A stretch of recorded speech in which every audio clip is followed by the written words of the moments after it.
Hello, everyone.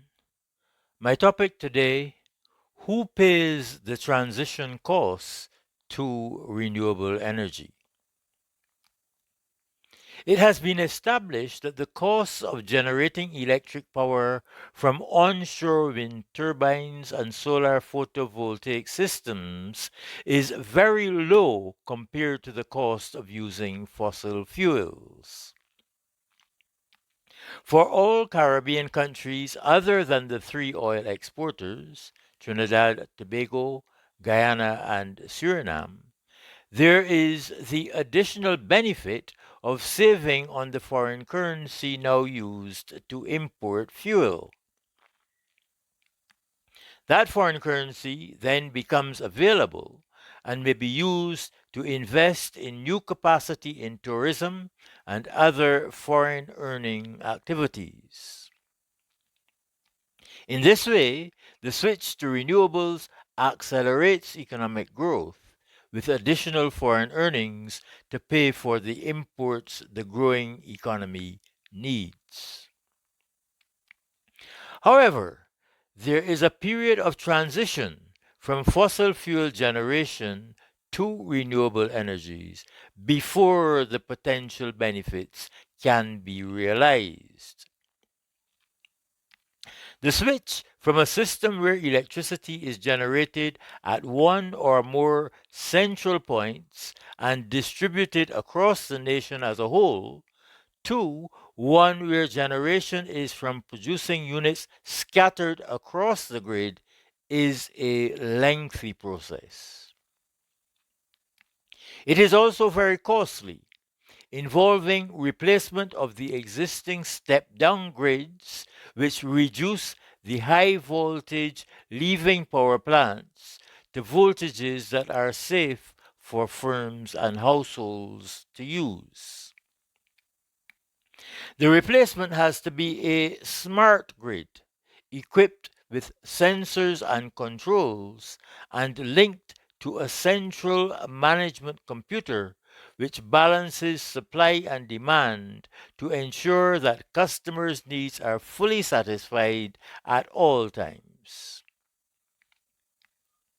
Renewable energy systems also require storage because their output fluctuates widely and supply cannot be fired up as and when there is a demand. Power that is produced when the sun shines and when wind speeds are sufficient has to be stored in large battery arrays, ready to be dispatched across the grid as needed. The cost of replacing the existing distribution systems with smart grids, installing storage capacity, and implementing the new system in a coordinated way is very large. Also, it has become apparent that the transition period is a lengthy one. During much of this period, the grid will continue to be supplied mainly by fossil fuels. Thus, the region faces a period of several years when the total cost of generating and distributing electricity is set to rise. Countries will still be paying for fossil fuels, plus the additional costs of financing the smart grid and storage.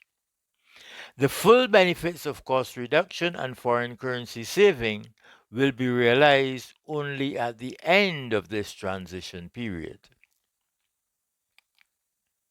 This rise in the cost of electricity during the transition period is threatening to slow down or arrest progress in the implementation of the renewable energy strategy all across the Caribbean. The Caribbean is already burdened with some of the highest electricity tariffs in the world. Adding the cost of the energy transition would push inflation higher, reduce consumer purchasing power, and impair the profitability of producers.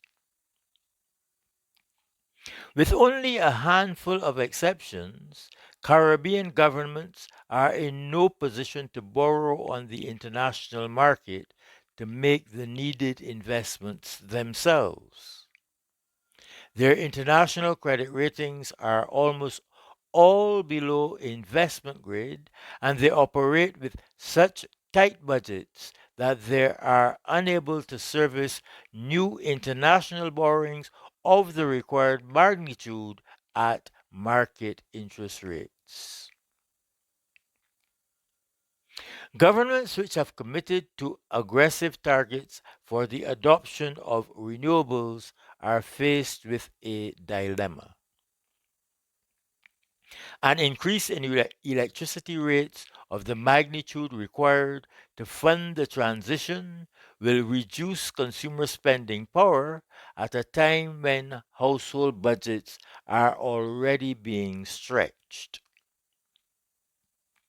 As for governments, public sector finances are already tight, and there is no way to cut taxes on renewables or to provide subsidies sufficient to cover the transition costs.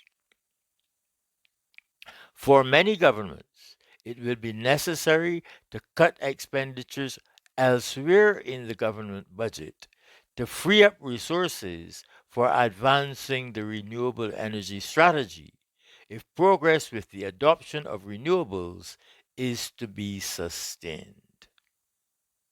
Thank you and good day.